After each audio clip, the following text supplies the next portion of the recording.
थे यहाँ फतेहाबाद, और आकर के वो सारी घोषणा करके जो हुड्डा साहब ने पहले जो अपने टर्म में जब काम करा रखे थे उनको ही रिपीट करके चले गए। ये तो दिखाता क्या, जो रिकॉर्ड में वो सिर्फ दे दिया, अब वो जब पढ़ के सुनाया कि ये तो सारे हुड्डा साहब के काम है, इनके तो काम है।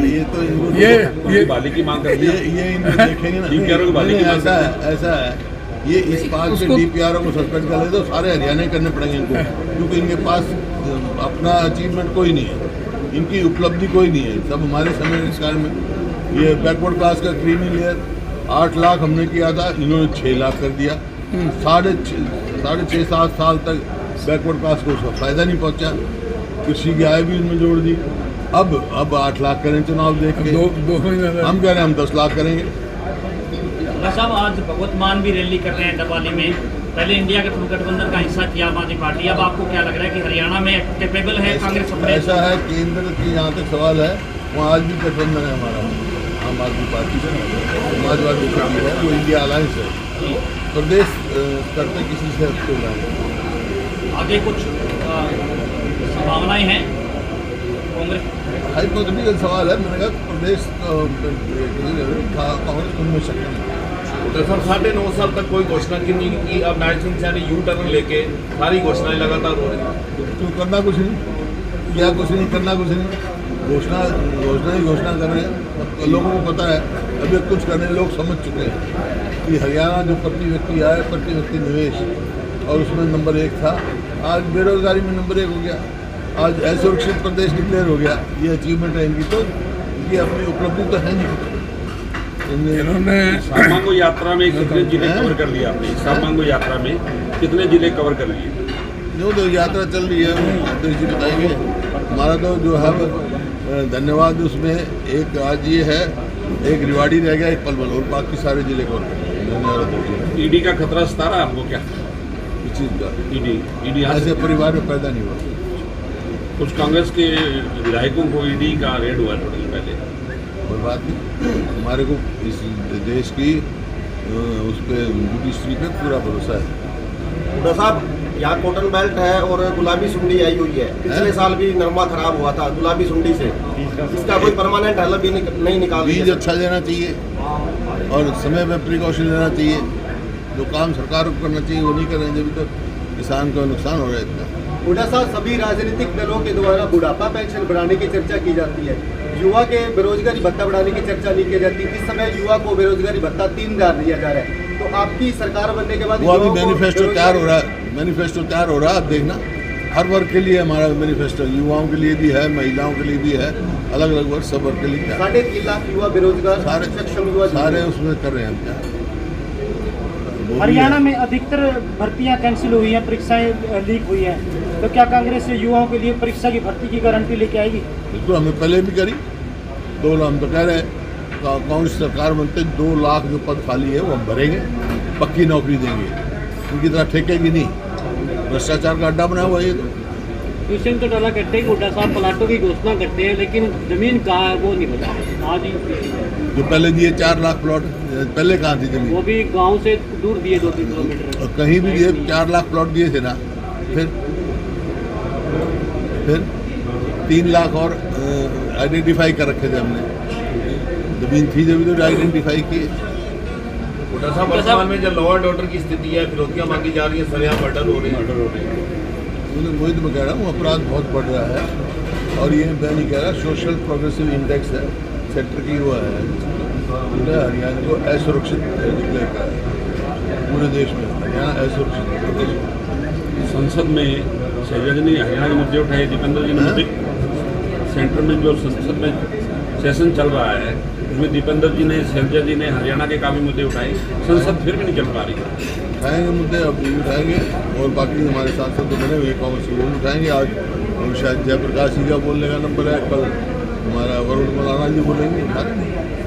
जो चुन के भेजे हैं लोग यहाँ से, कांग्रेस अलग है, कांग्रेस से लोगों ने, कांग्रेस से जो सांसद है सब मुद्दे उठाएंगे। पिछले काफ़ी समय से आपके गुट और शैलजा गुट में जो दूरियां थी वो लगातार बढ़ती जा रही है, कल शैलजा यात्रा निकाल रही है अम्बाला से। देखिए, मैं कई दफ़ा कह चुका हूँ, कोई गुटबंदी नहीं है, सब अपने अपने तरीके से कांग्रेस मजबूत करें, कोई कांग्रेस के हक में ही कह रहे हैं ना, सब कांग्रेस की मजबूती की काम कर रहे हैं। सबका। उन्होंने कल पोस्टर जारी किया, प्रदेश अध्यक्ष की भी फोटो नहीं है। चलो तो उनकी चाह, लेकिन कांग्रेस को तो मजबूत करें, हमारे तो कांग्रेस की नहीं कर रहे हैं। उन्होंने सरेआम मंच मीडिया के मंच से कहा था कि अगर लोकसभा में सही कैंडिडेट उतारे जाते तो 10 की 10 सीटें कांग्रेस के खाते में आती है। देखिए, ये मैं भी कह चुका हूँ, उनकी नहीं मैं कह चुका हूँ, जिस टिकट का फैसला हुआ उससे पहले तो आप एक सीट भी नहीं कह रहे थे, प्रेस का मीडिया भी नहीं कह रहा था, लेकिन जैसे ही टिकटों का फैसला हुआ उस दिन उनकी हवा बनी और 5 सीट आई। आज इंडिया अलायंस का वोट शेयर हिंदुस्तान में सबसे ज़्यादा हरियाणा में है, इससे ज़्यादा क्या अचीवमेंट होगी। हाँ, ये ठीक कह रहे हैं, टिकट का वितरण 19 में ठीक हो जाता तो हमारी सरकार बन जाती।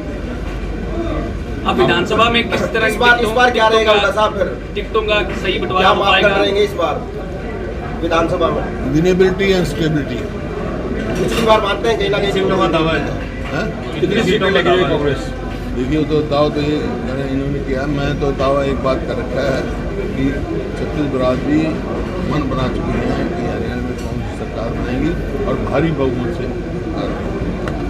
एक सीट पर कई टिकटार्थी हैं उनका साहब, एक सीट पर कई चेहरे हैं, कई टिकटार्थी है, कैसे निपटा जाएगा? देखो मिलेगी, सब उसकी मांग करेंगे।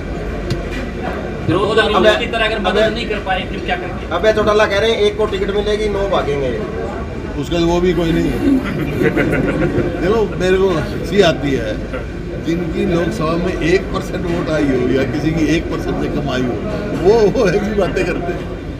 अजय वो चौटाला ये हरियाणा के लोग फैसला कर चुके हैं, मुकाबला कांग्रेस और बीजेपी में है, वोट काटुओं को वोट देने नहीं जा रहे। विधानसभा लोकसभा ने सिद्ध कर दिया, किसी की 0.80% आई हैं, किसी की 1.कुछ% आई हैं।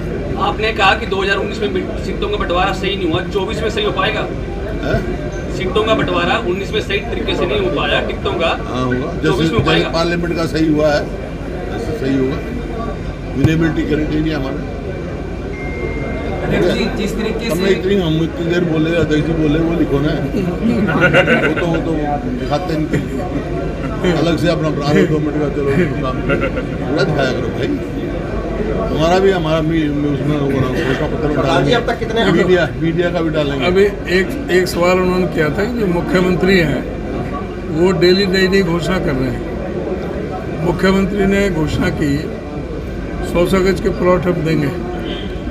अब 100 गज के प्लॉट के 9.5 साल पहले जब हुड्डा साहब की सरकार थी 3,92,000 प्लॉट दे दिए थे, बाकी पाइपलाइन में थे। इन्होंने आते ही पहला कदम ये उठाया, जो मीटिंग हुई थी क्योंकि वो प्लॉट दिए जाने थे गरीबों को, ज़्यादातर उसमें SC और BC के लोग थे, लैंडलेस थे, BPL कार्ड धारक थे, उनको वो प्लॉट दिए जाने थे। सबसे पहले तो उनसे माफ़ी मांगनी चाहिए कि उस स्कीम को इन्होंने रद्द क्यों किया, इन्होंने SC कमीशन को भंग क्यों किया। सबसे पहली में उससे पता लगता है इनकी जो दलित विरोधी मानसिकता। अब ये 100 गज के कह रहे हैं कि प्लॉट ये स्कीम नहीं ला रहे, ये वो जो पोजीशन नहीं दे पाए थे उनको, जो पाइपलाइन में थे, उन किसी झगड़े की वजह से दूसरे कब्जेदार हैं। अभी भी ये किसी को प्लॉट नहीं दिया, कह रहे हैं कि 1-1 लाख रुपए दे देंगे, ये सिर्फ भरवाने के और कोई नहीं। इन्होंने दूसरी बात कही कि परिवार पहचान पत्र बजट में कोई प्रावधान और नहीं है। Property ID। अब इन्होंने माना कि परिवार पहचान पत्र और प्रॉपर्टी ID में गलतियां हैं। ये अगस्त 2020 का में लागू हुई थी स्कीम। 3 साल तक मीडिया ने भी कांग्रेस के सभी मंचों से धरना प्रदर्शन किए, सर हर मंच पे बोला कि 1-1 किलोमीटर की लाइन लग रही है। ये परिवार पहचान पत्र परमानेंट परेशानी पत्र बन करके रह चुका है। प्रॉपर्टी ID में 95% गलतियाँ, 90% परिवार पहचान पत्र में। इंग्लिश ट्रिब्यून और इंडियन एक्सप्रेस सारे हिंदी के अखबारों में सब में आया, हम सब चिल्ला के कह रहे थे। तो पहले तो इस बात के लिए माफ़ी मांगे कि वे परिवार पहचान पत्र को हथियार बना करके जो लाखों लोगों के, गरीब लोगों के पीले राशन कार्ड काटे हैं, उसके लिए कौन दोषी है, उसके लिए जिम्मेदारी किसकी है। दूसरा, इनको उस बात के लिए भी माफ़ी मांगनी चाहिए कि उन्होंने परिवार पहचान पत्र को ही हथियार बना करके गरीबों की पेंशन काटी थी, बुजुर्गों की पेंशन काटी, उसके लिए कौन जिम्मेदार है। इन्होंने इन्होंने हर मोर्चे पर ये सरकार विफल साबित हुई है। कोई भी जो इन्होंने घोषणा की है ये सिर्फ जुमलेबाजी की है। ये 2 महीने में ये कुछ नहीं कर सकते, और इनकी कोई घोषणा के बारे में हो तो मेरे से पूछना, मैं बता दूंगा, मैं जवाब दे दूंगा। इतने सवाल पूछे मेरे से, एक सवाल तुम्हारे से पूछता हूँ, ईमानदार से जवाब देना। तुम सारे घूमते हो, हर गाँव में जाते हो, ये पिछले 9.5 साल में सिरसा जिले में कोई प्रोजेक्ट आया, कोई काम हो, तुम एक बात बता सकते हो कि यहाँ ये काम बता दो मेरे, बस फिर होगी बात। Non performing government. Sir Haryana में डॉक्टर पैरामेडिक जो स्टाफ है वो स्ट्राइक पे चला गया है। सारे स्टाफ डॉक्टर नहीं, सब गए हुए हैं आज तो ये सरकार जो है नॉन परफॉर्मिंग गवर्नमेंट है, और इनका कोई बसका नहीं है, वादा कुछ करते हैं करते।